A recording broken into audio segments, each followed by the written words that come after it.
Hey Sainers, welcome back to the Saints TV YouTube channel and welcome to the round 16 match preview. We take on the Fremantle Dockers Sunday, 5:10 p.m. The last game of round 16. In fact, last time we met, similar form lines. We were coming in a bit shaky, probably in worse form to be honest, on a Friday night at Marvel. Fremantle had just beaten Adelaide. They'd won 4 of their last 5.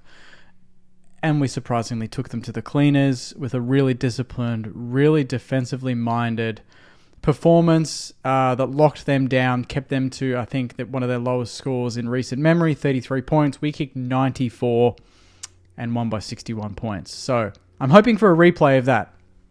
Whether that's going to happen, who knows? But that's kind of where my enthusiasm comes from, is that it came from nowhere and it was such a specific way to beat Fremantle. It wasn't a lucky win.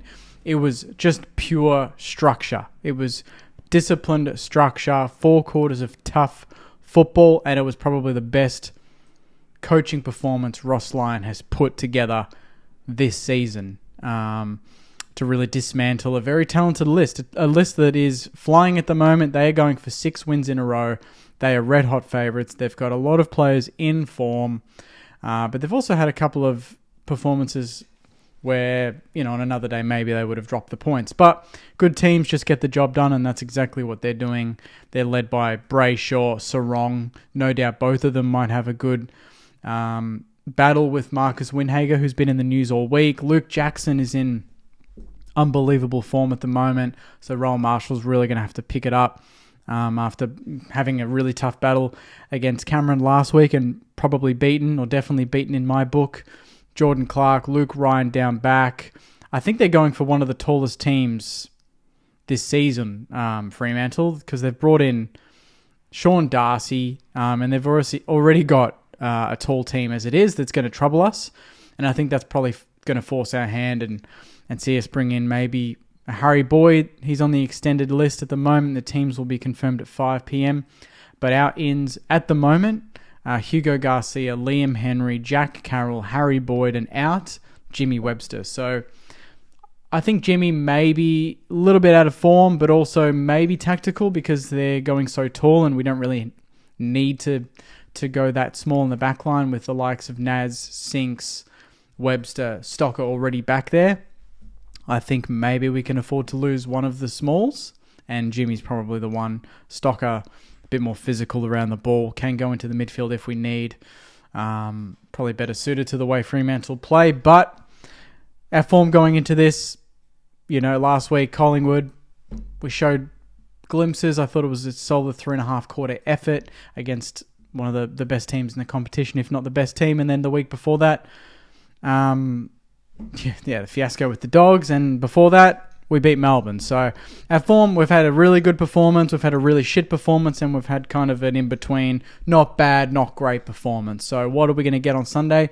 I've got no idea. But Fremantle at home, they've been good. They're just banked the points at home. They haven't been super convincing in some of these games, but like I said before, I think they've just done enough, and sometimes that's all you need to do at this point of the season. Naz, we need to just continue his form, and hopefully he signs the contract soon. Sinclair had a really quiet game against Collingwood, so no doubt I wouldn't mind seeing him rotate through the midfield a little bit more than what he did against the Pies. And the big one for me is Rowan Marshall. If we bring in Harry Boyd, that means that Rowe can go forward. But also when Rowe is in the ruck, he really needs to impact. He really needs to ensure that Jackson doesn't take him to the cleaners, doesn't go forward and impact, because Cameron kicked, I think, 2 goals last week. That hurt. One of them was a 50, I know, so we kind of deal with that as it is. But Rowe hasn't quite been at his all-time best, but he's still averaging big numbers.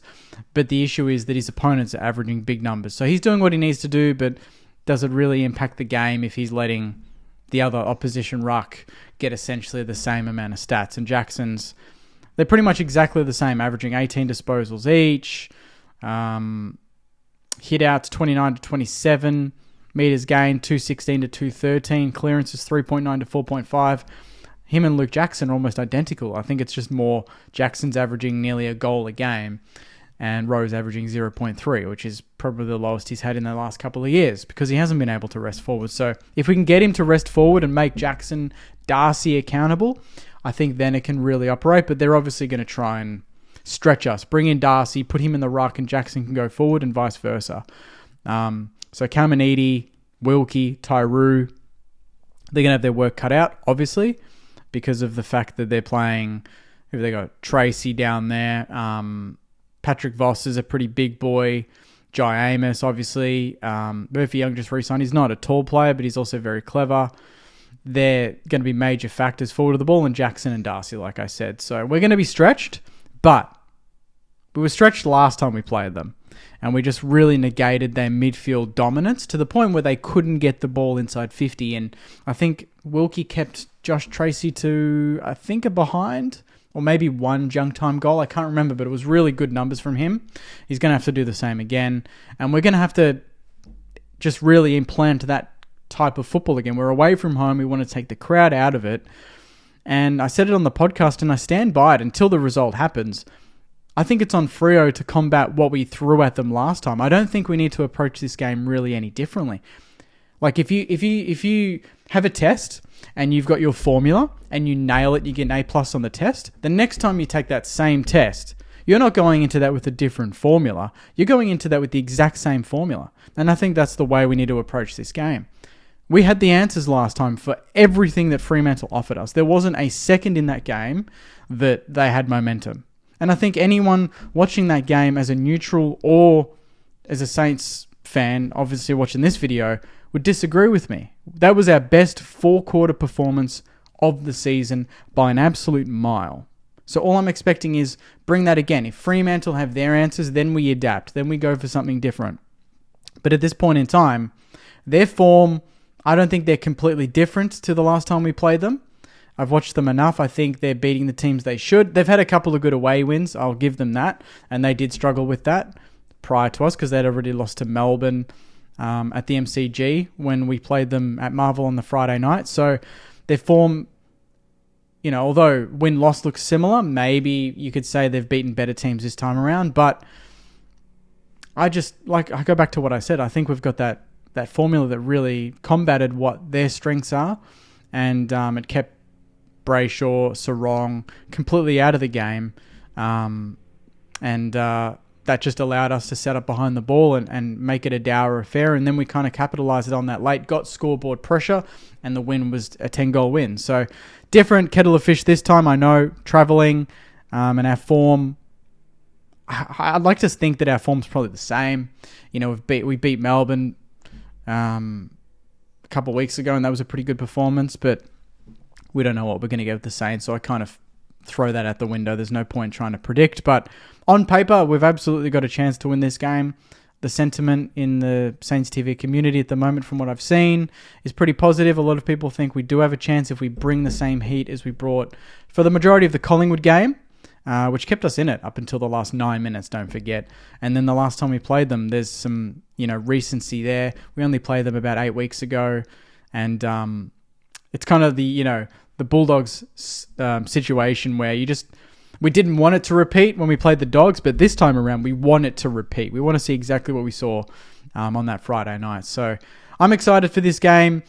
It's going to be a battle. It's going to be a tough game. No doubt Fremantle are going to try and make amends. They're going to try and stretch us with their height. But I'm hoping that if we can have enough pressure on the ball, that the ball coming into the 50 to their tools is ugly enough that the likes of Wilkie and Tyree and Caminiti can work off their man intercept, and then we can get our running game going, which can expose Fremantle, because if you go tall, that doesn't mean you're quick as well. So if we can stretch the ground, Fremantle are ranked 18th for disposing of the football, the quickest to get rid of the football and use it fast. I think, from what I read, I think we are 8th. So we're in the top 8, they are bottom.